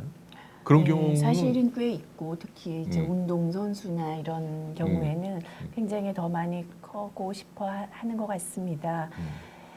그래도 가능하면 자연 노력이 중요하고 현재까지 이 성장 호르몬이 30여 년 이상 이제 사용이 되어서 큰 부작용은 없는 것으로 알려져 있지만 그래도 현재까지 30여 년은 괜찮았어요. 물론 뭐 40년, 50년 후에 어떻게 될지는 모르는데 방광기가 짧고 오래 몸속에 농축되는 물질은 아니고 다소변으로 배출이 되기 때문에 나중에 큰 문제는 없으리라고 생각은 하지만 그래도 웬만하면 너무 과욕을 내서 막 어떤 분들은 꼭 우리 아들은 뭐 186cm, 뭐 우리 딸은 168cm를 많이 컸는데도 그러니까. 더 키우고자 하는 경우에는 그래도 그러니까. 제가 많이 조금 더 생각해 보세요. 그러니까 하기는 학계에 해요. 어떤 가이드라인이 있습니까? 전문가 안에 그러니까 이 정도 되면은 특발성 뭐 피검사에서 호르몬이 제대로 나오는데 키가 작다 이런 거잖아요. 네네. 그런 분들 가운데 어떤 경우는 성장 호르몬을 받으세요. 근데 이런 경우는 안 받는 게 낫겠네요 하는 그 기준이 좀 있는지 궁금해요. 뭐 그래서 뭐 100명 가운데 몇 명 이렇게 하나요? 아니면 꼭 그런 기준은 없는 뭐 것 사진을 같습니다. 찍어서 하나요? 어떻게 근데 보시나요? 이제 시기가 사실은 너무 늦어지면 성장판이 너무 많이 다쳐가는 경우라면 힘들게 노력해도 또 효과가 적을 수도 있고요. 이것이 조금 부모님의 한다. 가치관이나 또 아이가 또 스트레스 상황도 다른 것 같아요. 키가 좀 작아도 크게 여기에 연연하지 않는 경우도 있고 키 작은 것이 너무나 이 아이에게 큰 스트레스를 줘서 다른 여러 가지 생활에도 불편할 정도라면 조금 더 키워주는 게 좋을 수는 있는데 그 말씀은 그러면 의사보다도 환자분들이 선택하는데 아주 저희가 중요한 역할을 한다. 그렇죠. 성장 임자가 좀 성장 호르몬이 낮거나 특별한 상황에서 혹은 체중 키가 너무 작을 것 같은 경우에는 그래도 쓰는 게 나을 것 같다라는 조언을 드리지만 너무 지금 상당히 이미 커져 있는데 너무 많이 크려고 하는 경우에는 조금 이제 부모님들과 많은 상담을 하게 되죠. 그러면 선생님, 지금 현재 여자는 10살, 남자는 12살이에요. 근데 또래보다 키가 좀 많이 작은 것 같아요. 그래서 이런 것도 찍어보고 했더니 이거 한번 맞아볼까 하고 이제 스타트를 했어요. 했는데 그러면 예컨대 100명이 성장 호르몬을 매일 맞는다고 한다면 그 중에 만족스럽게 키가 크는 사람은 몇 퍼센트나 된다고 보세요, 선생님? 그게 다 효과가 있지는 않을 거 아니에요. 그렇죠. 예, 노력을 했음에도 불구하고 안 맞았을 때에 비해서 별로 큰 도움을 못 받았다라는 것도 분명히 있을 것 같은데요. 퍼센트가 어떻게 정도 나오나요? 그거를 아이들마다 너무 달라서 퍼센트로 말하기는 쉽지는 않고요. 그냥 굉장히 중요한 것은 이 아이가 본인이 노력을 해야 돼요. 그러니까 굉장히 성장 클리닉을 좀 다녀가고 자기도 키가 커야겠다는 그런 생각이 강할 때는 이 치료를 하면서 함께 더 안 먹던 것도 골고루 먹고 생활 습관도 조금 그래도 일찍 자고 노력을 하고 어느 정도 잘 먹어서 약간 살짝 통통한 경우가 사실은 효과가 조금 더 좋아요. 너무 비만한 경우가 아니고 살짝 영양은 좋은 경우가. 그런데 주사는 억지로 끌려와서 맞는데 얘가 밤 늦게까지 핸드폰 하고 뭐 게임하고 늦게 자고 네. 뭐 겨우겨우 뭐 맞지 못해서 이런 그러니까 노력을 하지 않는 경우는 아무래도 적게 크는 것 같아요. 우리가 힘들게 학원 다녀도 공부하고 안 하고 이런 것들도 그러니까 상당히 차지를 하고요. 기본 유전자도 많이 작용을 해서 그러니까 골격계가 너무너무 유전력이 강한 경우도 있어요. 그런 경우에는 미리 저희가 말씀을 드려요. 지금은 이제 조금 경험적으로 봤을 때는 아주 얘는 해봤자 한 1년에 1cm, 2cm 차이가 있을 것이다. 혹은 조금 그래도 잘 자랄 것이다. 그러나 이것은 보통은 첫 3개월, 6개월 치료를 해보면 사람마다 그 효과는 상당히 다르게 벌써 효과가 차이가 날 수 있을 거예요. 그래도 이제 똑같은 조건이라고 가정을 할 때 그 부모님이나 맞는 어린이의 만족도가 저희 좀 궁금하거든요. 아무래도 기자 입장에서 근데 한 사실은 100명이 스타트를 많이, 한다면 1, 2년 네. 있다가 보통 반응이 근데 어떻습니까? 저희는 네. 솔직히 반응이 굉장히 좋아요. 그래요? 네, 그래서 이제 동생도 또 내려고 오고 하는데 그래요. 그러나 혹시나 만족을 못했으면 음. 저한테 다시 안 왔을 수도 있거든요. 그거는 체크를 다 못 해봤다. 그러니까 그러나 선생님은 이제 대부분은 상당히 좀 만족을 하죠. 포지티브하게 이제 얘기하시는 거네요. 성장 호르몬이 상당히 도움이 될 수 있다는 거잖아요. 그죠? 근데 선별해서 음. 이미 치료를 시작할 때 음흠. 너무 효과가 많지 않을 경우에는 아예 그냥 하지 않아야 될 수도 있어요. 아예 그또 그분들은 고생시키지 빼니까. 않아야 될 수도 있긴 있고요. 네네. 그래서 그 기준에서 제일 중시하는 게 뭔가요, 선생님? 이분은 맞으면 정말 도움이 되겠구나. 이분은 맞아도 좀 도움이 안 될 것 같은데 뭐를 가장 중시하세요? 판단하실 때. 그러니까 꼭 성장 호르몬 결핍증은 아니어도 그런 성장 호르몬의 대사 물질인 성장 인자가 조금 낮을수록 피검사에서 더 효과가 좋을 수가 있고 전체의 체격에 있어서는 아주 마른 타입보다는 약간 살이 찐 경우가 조금 더 효과가 있을 수 있고 약간 뼈대에서 벌써 굉장히 짧은 뼈대가 있어요. 가계적으로 그런 경우에는 또 효과가 더 낮을 수가 있고요. 그래서 저희가 볼 수 있는 또 몇몇 가지의 인자들은 있겠죠. 그러니까 전문가를 찾아서 판단을 구해야겠네요. 당연히 그러니까. 네네. 네. 참 하나만 요새 주사 찌르는 것에 대한 심리적인 그거는 옛날보다 많이 좋아졌다는 얘기고 아이들이 이뭐 10살, 12살이면 물론 이제 초등학교 좀 고학년이긴 한데 협조적인가요? 네, 스스로 이렇게 주사 맞는 경우도 많고요. 뭐 심리적인 트라우마나 이런 것도 없이 아주 무섭게 그렇게 굵은 바늘이 아니고 바늘이 가늘거나 혹은 어떤 펜 타입으로 되거나 기계 타입으로 되거나 종류도 굉장히 다양하게 있기 때문에 처음에 엄두를 못 내지만 시작하면 대부분은 크게 문제는 없는 것 같습니다. 네. 질문 좀 잠깐만 좀 받아볼게요. 질문 네. 안 받는다고 항의가 많으신데. 네네. 이거 죄송합니다. 일단 여기 성장 호르몬은 토끼토끼 87님이요. 여러 회사 제품이 있던데 뭐가 좋나요? 좀 약간 부담스러운 질문을 하셨는데 여러 제품이 있는 게 맞습니까? 네. 옛날에는 뭐 LG 뭐 하나밖에 없었는데 우리나라에서는 국내 제품이 2가지가 있고요. 또 외제 제품들도 많이 들어와 있습니다. 어허. 그런데 그 아이에 따라서 아마 전문 소아내분비학을 전문으로 한 곳을 찾아가면 조금 아이에게 더 맞는 타입을 정해 주시지 않을까 싶습니다. 어떤 이제 제품이 조금 어떤 아이들이 기계를 선호해서 기계 제품으로 주사를 맞는 것을 더 선호할 수도 있고요. 기계라는 건 뭐예요? 이렇게 툭 누르면 푹 들어오는 뭐 이런 거요? 그런 것도 있을 수가 있고 아이의 각각의 한 바이알의 그 용량이 아이의 체중에 맞게 더 편하게 되어 있을 수 있는 게 있고 어떤 알레르기가 심하다면 부용제가 조금 덜 들어있는 제품이 있을 수도 있고 또 바늘이 조금 더 가는 것 혹은 사용한 그 여러 가지가 휴대하기가 더 편한 것도 있고요. 효과는 거의 비슷할 수가 있어요. 쉽게 생각하면 화장품이 여러 가지가 있는데 어떤 화장품을 쓰면 피부가 제일 좋아지나요? 사실은 그 사람마다 조금씩의 차이가 있어요. 그런데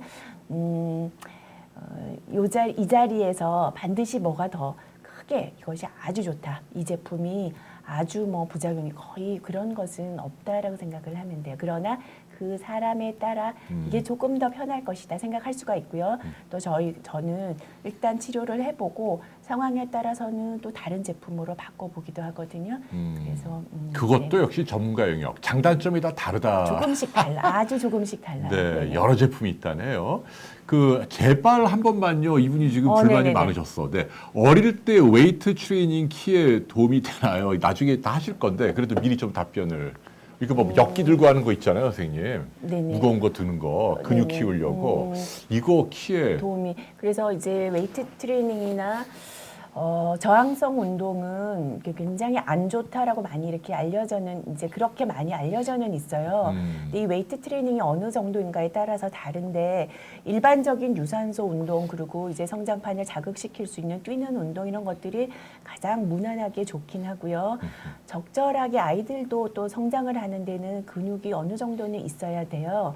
그래서 약간의 저항성 운동도 크게 나쁘지 않아요. 근데 그 그런데- 말씀은 약간 뉘앙스가 좀 약간 부정적인데요. 그러니까 크게 나쁘지 않다는 얘기는. 그런데 웨이트 트레이닝을 그래서 뭐 일주일에 한 3번 정도 이렇게 하는 것은 괜찮아요. 좋은데 너무 강하게 뭐 아주 뭐 심한 시간을 해서 그렇게 하는 것은 굳이 아이들을 그렇게까지 웨이트 트레이닝을 하거나 저항성 운동을 너무 많이 시킬 필요는 없고 그렇다고 이것이 반드시 성장에 너무 나쁘다 그런 것도 아니에요. 그래서 또 태권도가 나쁘다, 뭐 검도가 나쁘다 그런 거 아니고요. 굉장히 전신 운동을 하는데 좋고 운동도 음식도 편식하면 좋지 않듯이 아이들의 키 성장에 있어서도 일반적인 유산소 운동 다 좋고요. 그러나 가끔씩은 이제 근육도 조금 증가시킬 수 있는 저항성 운동도 해주면서 스트레칭도 조금 해주는, 그러니까 골고루 해주는 게 제일 좋죠. 네, 너무 과도한 건 안 좋을 수 네네. 있다. 그러니까 먹지는 않고 어떤 아이들은 운동이 좋다. 애들이 운동을 좋아해서 먹는 거는 너무너무 작은데 하루에 2시간씩 운동하고 들어오는 애들이 있어요. 이런 애들은 키도 안 자라고 체중도 안 늘어요. 그러니까 아이고. 어느 정도 에너지가 있어야 에너지가 자기 영양으로 가고 키도 그러니까 크는데 칼로리도 좀 필요하다는 그렇죠. 얘기네요. 네네. 네, 너무 다이어트하면 안 된다. 네. 여기 선생님 이거 가슴 나오려는 애들이 키약을 먹으면 정말 가슴이 들어가나요? 후유증 없나요? 남자애들은 음모에 털도 다시 빠진다네요. 일종의 성조숙증 때 쓰는 약인가 봐요. 이 질문에 대해서는 어떻게 생각하세요? 글쎄요. 근데 저희 보통은 전 세계적으로 의학적으로는 사춘기 조숙증, 진성 성조숙증에서 주사제 많이 인정이 되고 있습니다. 그러니까 먹는 근데 거는 어떤 먹는 약을 먹어서 음모의 털까지도 빠진다고 하는 것은 성호르몬을 굉장히 강하게 억제를 시킨 것 같은데요. 일반적으로는 저희가 사춘기 조숙증에 사춘기 병원에서 사춘기 지원제를 하더라도 살짝 가슴은 들어갈 수 있지만 뭐 털이 빠진다 저런 경우는 많지가 않거든요. 그러니까 저런 그래서 경우는 병원에서는 저런 한 치료를 안 한다는 아닌 것 얘기예요. 같습니다. 그러니까 병원에서는 전부 주사 치료를 한다는 얘기인데 이게 먹는 걸로 저렇게 나오는 거 뭔가 좀 수상하다. 공식적인 치료가 아니다 아니지 그런 않을까 얘기인가요? 싶습니다. 네네네. 그거 하지 마십시오. 네, 지금 질문이 너무 많이 올라왔네요. 네, 네. 아이고. 너무 많이 올라와서 네. 너무 많은 질문이. 네. 아침 저녁 키는 네. 2cm 가량 차이가 나는데 정상인가요? 예, 정상이에요. 2cm는. 네, 보통 아침에 일어났을 때 바로 재보면 이제 충분히 전신이 다 이완이 되어 있을 때 가장 큰데 그게 자기 키가 되고요. 하루 종일 있으면 중력에 의해서 척추관 사이나 이런 것들이 조금 많이 눌리게 되고 해서 한 1.5에서 2cm 차이가 날 수 있어요. 그러나 그 다음 날 아침에 또 2cm가 클 거예요. 그래서 이거는 크게 이상 아니고 정상이에요. 근데 네. 이제 많은 분들은 질문을 올리시고 또 어떤 분들은 강의를 주로 예, 이제 강연해야 해주세요. 합니다. 시간이 지금 얼마 안 남아서 이게 좀 아쉽네. 네. 선생님. 질문이 너무 많네요. 예. 이 질문을 게시판을 해드릴게요. 네, 키 크는데 좋은 음식은 이게 있긴 있나요? 네. 사실은 한 가지 음식은 없어요. 정말 균형 잡힌 식단이 제일 중요하죠. 그래도 뼈대, 골격을 일단은 만들려면은 칼슘과 단백질이잖아요. 그래서 단백질은 성장기에는 그래도 체중당 성장을 위해서는 체중당 1에서 1.5g을 먹는 게 좋은데 쉽게 생각하면 우리 아이의 손바닥만큼의 단백질 양은 먹어야 된다. 고기로 먹건 계란으로 먹건 뭐든지 괜찮아요. 생선으로 먹건 그 정도는 먹어야 되고요. 칼슘도 너무너무 중요하니까 단백질 그다음에 칼슘. 네. 칼슘을 가능하면 칼슘 제품으로 먹는 것보다는 그래도 우유나 우유 하루에 한 선생님 그래도 우유를 긍정적으로 보시네. 어떤 분들은 굉장히 싫어하는데. 네, 그래서 우유, 칼슘, 비타민 D 쪽만 해도 몇 시간을 말씀을 드려야 될 것 같은데 네. 아이의 성장에 있어서는 칼슘이 너무 중요하고요. 칼슘이 성장기 아이들에서 하루에 그래도 한 700mg, 900mg 정도가 필요한데 200mg, 200cc 우유 한 컵에 200mg이 들어있고 다 흡수가 되는 것은 아니기 때문에 어떻게 아무리 못해도 200cc 우유를 하루에 한 2잔 정도는 마시는 게 좋을 것 같습니다. 그런데 이제 단 이 아이가 우유에 대한 알레르기가 있다거나 큰 안 받는 문제가 있지만 않다면 그래도 우유 좀 먹여주고 다른 칼슘 섭취를 물론 칼슘이 많이 든 다른 유제품이나 혹은 다른 치즈나 혹은 뭐 여러 가지에 다 있겠죠. 미역국에도 있고 브로콜리에도 있고 칼슘, 순두부에도 있고요. 그래서 칼슘 먹여야 되겠죠. 단백질 쉐이크, 가루 같은 거 이거 또 먹어도 되나요? 도움 되나요? 어떻게 보세요? 물론 아주 어린 아이들에서 우유에 타 먹는 몇몇 가지 성분이 들어있는 그런 종합 영양이 조금 들어있는 것이 있긴 있고요. 그러나 단백질 쉐이크가 성인용으로 된 것을 가루를 타서 먹는다고 해서 키가 꼭 많이 크는가 조금은 이제 조심을 해야 될 것 같습니다. 그래서 단백질이 너무 또 과도하게 들어가면 콩팥에서 이것을 대사하는데 약간은 콩팥이 부담을 느낄 수가 있거든요. 그래서 급하게 내가 근력을 키워야 되는 혹은 뭐 다이어트를 해야 돼서 딴 걸 하면서 성인에서는 드시는 것은 모르겠지만 아이들에서는 가능하면 음식으로서 섭취를 시키는 게 제일 안전하긴 하죠. 네, 키 크는 용도로 단백질 파우더 별로 권하지 않는다. 조심스럽습니다. 네, 그 다음에 비타민 D가 네. 관여합니까, 선생님? 그러니까 성장을 하는데 아까 칼슘이 굉장히 중요한데 칼슘이 잘 작용을 하려면 비타민 D가 너무나 중요하죠. 그런데 우리나라는 햇볕도 북위권에 있고 햇볕도 안 쬐고 여러 가지 이유로 인해서 비타민 D가 낮은 아이들이 그러게요. 굉장히 많아요. 네. 그래서 혈액 검사에서 비타민 D 수치가 낮다면 가능하면은 비타민 D를 조금 충분히 섭취를 하는 게 좋은데요. 물론 일광이 중요하긴 해요. 그러나 요즘 같은 겨울철이 되면은 일광으로 섭취하기가 만들기가 쉽지가 않고요. 피부가 타잖아요, 또. 네. 그다음에 비타민 D를 함유한 그러면 음식으로 좀 먹여보면 좋겠는데 어떤 게 좋을까? 근데 물론 연어다, 정어리다 이런 것들도 똑같은 100g당 상당히 많이 들어있지만 아이들이 이런 거를 먹는 게 쉽지가 않을 거예요. 그래서 물론 어떤 음식에 비타민 D를 강화한 것도 있겠지만 가장 좋은 것은 제 개인적인 생각으로는 말린 표고버섯, 말린 표고버섯에 비타민 D가 많이 들어 있어요. 그래서 이것을 어머니께서 뭐 갈아서 이제 천연 조미료 만들어서 음식에도 많이 넣고 많이 불려서 찌개건 뭐 볶음밥이건 여러 가지 음식에 말린 표고버섯을 좀 사용해 주면 좋을 것 같고요. 네. 그런 걸로도 도저히 안 된다면 비타민 D나 이제 비타민 조금 이제 복용할 수도 있겠죠. 그래서 모든 아이들이 다 꼭 비타민 영양제를 먹어야 되는 건 아니지만 때로는 우리 애가 되게 체중도 많이 나가는 것 같지만 검사를 해보면 철분이 부족하다, 아연이 부족하다, 비타민 D가 부족한 경우도 상당히 많아요.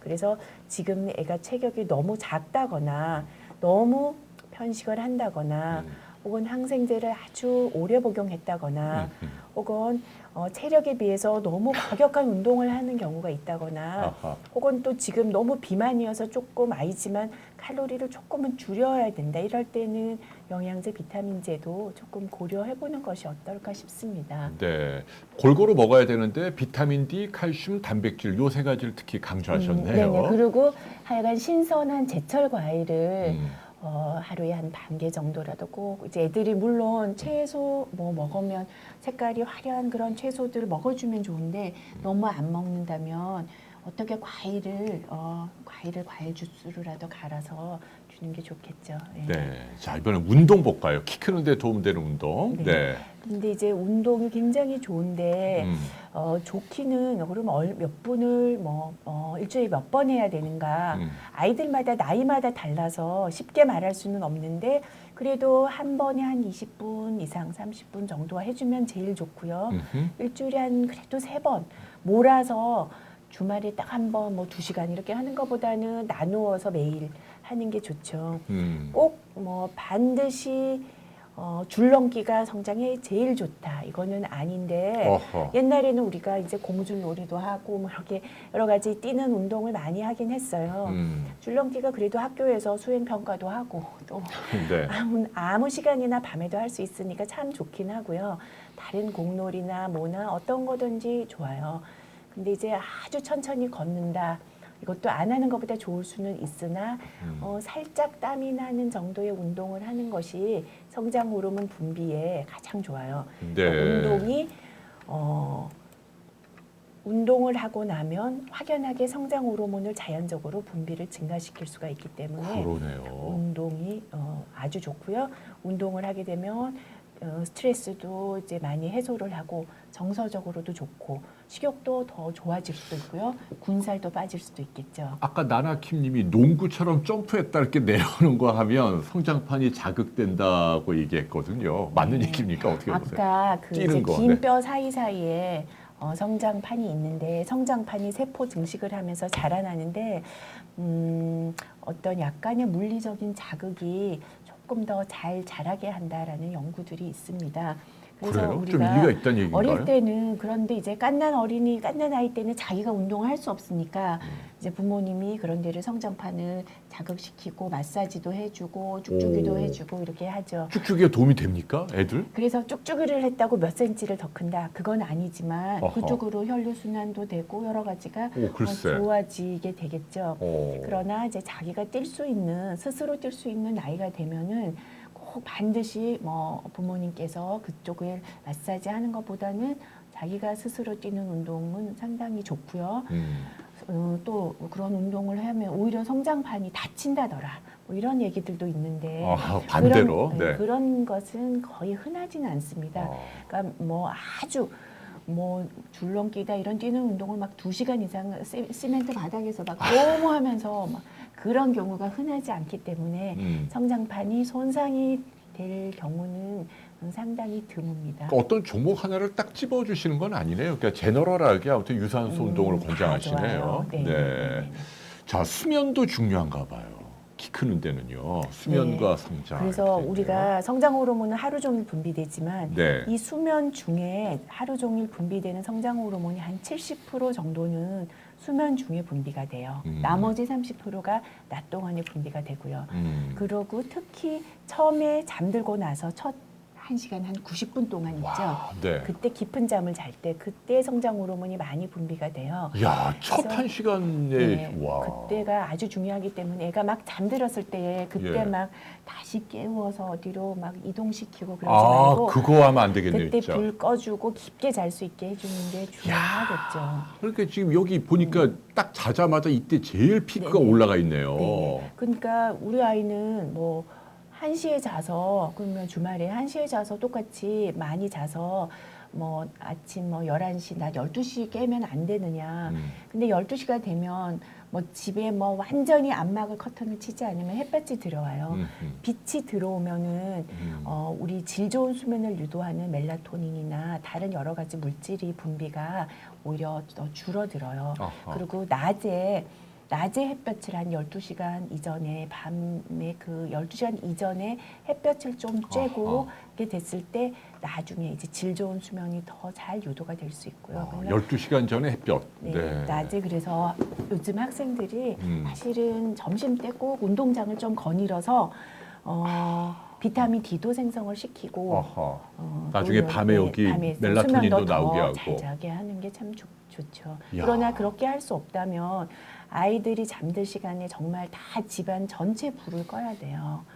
그래서 깊은 잠을 유도할 수 있게 해줘야 되겠죠. 그러니까 아이들 딱 잘 때 첫 한두 시간 때 뭐 엄마 아빠가 TV 보거나 뭐 방에 불 켜놓고 푸시락거리고 막 소리 애 나지 깨워서 않고. 절로 옮기고 막 이러는 사이에 성적으로 안 나오겠네요. 그렇죠. 그런데 또 제일 많이 물어보시는 것이 10시에 자야 된다는 것, 10시에 안 자면 안 그러네, 되나요? 질문이 많네요. 10시 네, 이전에 그런 얘기들이 재운다. 있지만 꼭 그런 건 아니에요. 아. 사람마다 수면 주기가 달라서 그 아이의 수면 주기에 맞게 하면 되지만 그래도 학동기 아이들 정도라면 초등학생 정도라면 가능하면 숙제 일찍 끝나고 한 11시 정도에는 재워주면 어떨까 하는 바람이고요. 11시까지는. 깊게 자면은 제일 좋은 거예요. 네, 야, 네. 첫 한두 시간이 진짜 중요하네요. 네네. 네. 그런 그것도 규칙성이 중요하기 때문에 하루는 뭐 12시에 잤다가 하루는 9시에 잤다가 뭐 이렇게 되면 이것도 몸의 생체 시계가 작용을 하거든요. 그래서 그 생체 시계가 잘 작용을 해야 되는데 그게 불균형이 오면 또 성장이 좋지 않아요. 그래서 네. 규칙적으로 자야 되겠죠. 네. 아이고, 선생님, 이게 시간이 얼마 안 남았어요. 계속. 네, 네. 이거, 그래도 네, 선생님, 네. 이거 전과 안 해도 돼요, 선생님? 네네, 괜찮습니다. 예. 그리고 또 이제 스트레스 이거는 쉽지는 않은 것 같아요. 요즘 아이들이 스트레스가 너무 많으니까. 그래서 근데 부모님의 욕심은 애가 공부도 많이 해야 되고 그러니까 어쩔 수 없이 잔소리도 해야 되고 또 안 먹으니까 또 잔소리도 하고 또 키도 키워야 되고 그런데 스트레스는 사실은 직접적으로 식욕을 스트레스 받으면 식욕이 아주 감소될 수도 있고 물론 반대로 막 먹을 수도 있어요. 그러나 이제 그래서 표준 체중을 유지하기가 쉽지가 않고요.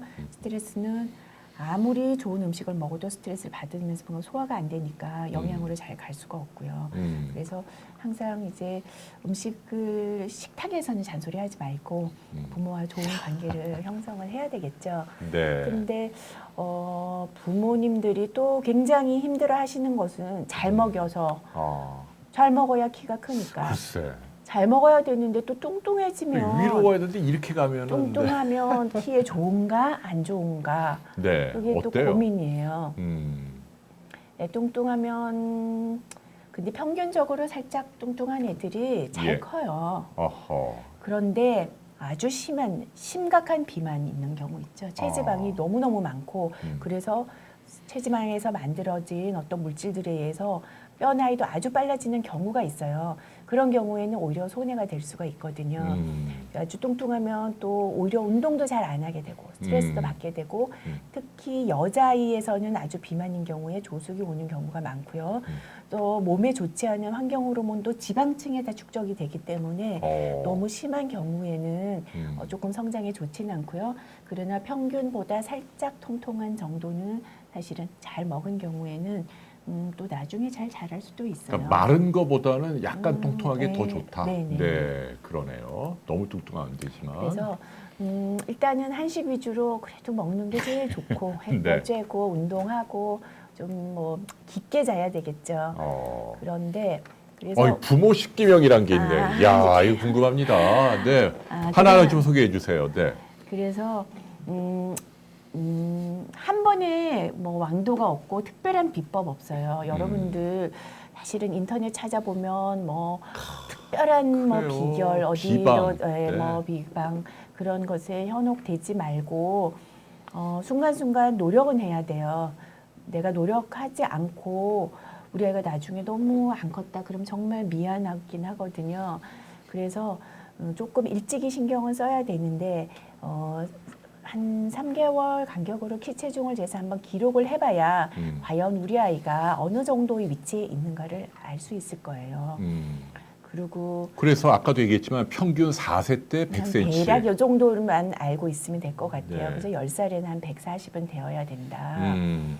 환경 호르몬도 여러 가지 건강에 있어서 비실비실 아이를 못 자라게 할 수도 있고 또 어떤 환경 호르몬은 조숙을 일으킬 수도 있기 때문에 플라스틱 제품이나 일회용 용기나 그러게요. 또 너무 그런 화학 세제들이다 뭐 그런 것들 조금 조심은 해야 되고요.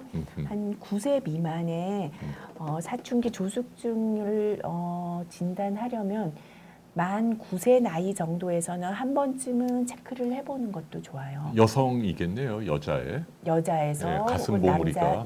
남자에서도 만 10세 전에 너무 잘 크고 너무 빠른 것 같다면 한번 체크해보는 거 중요하고요.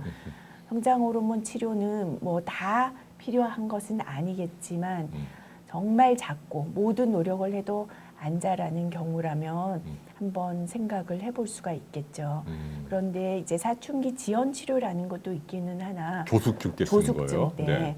무조건 사춘기를 늦추는 것이 다 좋은 것은 아니니까 조숙증이라면 호르몬 농도, 성호르몬 농도 검사를 한 후에 이거는 꼭 필요한 경우에 지연 치료를 해야 되고요. 지금 커도 정말 뼈 나이가 많이 빠른 경우에는 성장이 빨리 끝날 수가 있고 그래서 지금 작아도 또 나중에 클 수도 있어요. 나 하여간 키 키우려는 자연적인 생활 속의 노력이라면 무엇보다 하루 세 끼를 조금 신경 써서 먹이는 거고 그런데 직장 엄마들은 정말 먹이고 싶어도 먹일 수가 없어요. 그런 애로점은 있지만 주말에라도 성장할 수 있는 시기 거의 사실은 12살 초등학교 지나면 그게 많이 키울 수 없어요. 그래서 초등학교 때까지 영양 섭취에 무엇보다 이제 신경을 써줘야 될 것 같고요. 또 아이들과 소통하고 그런 것들이 스트레스 주지 않는 것이 굉장히 중요하겠죠. 네. 아이고 이게 오늘 선생님이 정말 그 귀한 시간 주시고 멋진 그 강연 PPT까지 마련해 주셨는데 아무튼 저희가 방송 사고가 나서 너무 아쉽고 안타까워요. 다시 한번 죄송하고 선생님께도 미안하고요. 자 그래도 마지막으로 이렇게 어렵게 시간을 주셨으니까 조금 더 정돈을 하면 전체적으로 키나 성장과 관련해서 선생님께서 전문가로서 제일 많이 사람들이 오해하고 있는 게 이런 건데 나는 이걸 좀 강조하고 싶어 하는 게 있다면 뭐가 있을까요? 이거 한 가지만큼은 내 오늘 방송에서 꼭 좀 제대로 짚어주고 싶어라는 말씀을 마지막으로 좀 여쭙고 싶어요. 어떤 오해가 제일 흔할까요? 가장 큰 오해는 환경이 대부분을 차지한다. 뭐 유전이 23%다. 이렇게 한 분이 잘못 말씀하심으로 인해서 그걸 계속 따라하시는 누가 분들이 그런 얘기를 계세요. 했습니까? 누가 제일 처음에는 일본의 어떤 운동학자가 한번 했고 일본이 문제야. 네. 그분이 하신 것을 많은 분들이 그걸 이제 따라하셨어요. 그러나 실제 큰 쌍둥이 연구나 대규모 연구에서는 유전이 좀 중요해요. 그래서 온 가족이 많이 작다면 정말 어릴 때부터 조금 더 신경 써서 먹이고 어릴 때 운동 습관도 들여놓는 것이 중요하고요. 사람마다 너무 달라요. 옆집 아이와 우리 아이가 같을 수가 없기 때문에 지금 우리 아이가 조금 늦게 자랄 타입인지 혹은 뭐가 부족해서 잘 못 자란 것인지 무엇이 문제인지 그것을 먼저 한번 짚어보는 것이 중요할 것 같아요. 그리고 영양제다 이런 것들이 필요할 수도 있지만 아이가 뭐가 그것도 어떤 영양소가 부족한지를 확인하고 먹어야지 부모님들이 좋다는 영양제를 아이들과 나눠 먹는 경우도 많으시고 하니까 그런 것들도 조금은 주의해야 될 것 같고요. 부모님들이 무엇보다 키 체중을 조금 체크하셨으면 좋겠어요. 1년 정말 1년에 한 번이라도. 근데 대부분 키 작아서 오셔도 우리 아이 키가 1년 전에 얼마였는지 그걸 잘 모르시더라고요. 그리고 초경이 나왔다라고 하면 정말 초경 후에는 7cm 이상 크기가 쉽지 않아요. 그래서 그 후에도 초경하고도 나중에 크겠지 이렇게 해서 정말 이제 방법이 없는 경우도 있으니까 그런 것들도 조금 생각을 하셔야겠을 것 같아요. 네, 그러네요. 이거 선생님 말씀 듣고 보니까 정말 이게 키 큰다는 게 쉬운 일이 아니네요. 네. 근데 분명한 건 뭐 예를 들면 80점 정도 되는 분인데 뭐 90점 되려고 무리하게 막 성장 호르몬 맞고 이거는 좀 아닌 것 같고 그죠 선생님? 네, 가능하면 신의 섭리대로 키우는 게 가장 좋은 것 같습니다. 그러니까 유전을 어느 정도는 인정을 해야 한다. 하긴 뭐 키 작은 사람 중에도 뭐 등소평, 뭐 나폴레옹, 뭐 탐 크루즈 뭐 많잖아요. 성공한 분들 이런 얘기가 또 막 뭐 맞나 아무튼 뭐 선생님처럼 전문가를 찾아서 상의하는 게 가장 좀 현명할 것 같네요. 근데 소아과 가운데에서도 내분비다. 그런 전공을 하는 교수님을 찾아가는 게 제일 좋다 그 말씀이죠. 네네. 네, 알겠습니다. 자, 여러분 오늘 다시 한번 사과드리고요. 그 질문 올려주신 거 저희가 게시판 답을 다 해드릴게요. 죄송해요 정말. 네, 자 다음 방송은 내일 합니다. 네, 우리 또 오셨어요 직접 이거 얼마나 잘하시는지 견학으로 오셨는데 하필 또 오늘 또 이런 일이 생기네. 네, 내일 주제는 성병입니다. 요새 성병이 다시 늘고 있대요. 뭐 헤르페스도 그렇고 파필로마도 그렇고 뭐 에이즈도 그렇고 그래서 요 성병을 어떤 식으로 예방하고 치료할 수 있는지 저희가 비뇨기과 장진석 선생님 모시고 자세히 살펴보겠습니다. 내일 8시에도 많은 참여 부탁드릴게요. 선생님 오늘 죄송하고 그리고 또 감사해요. 네, 고맙습니다 선생님. 감사합니다. 자, 안녕히 계십시오. 네, 좋은 밤 되십시오. 네.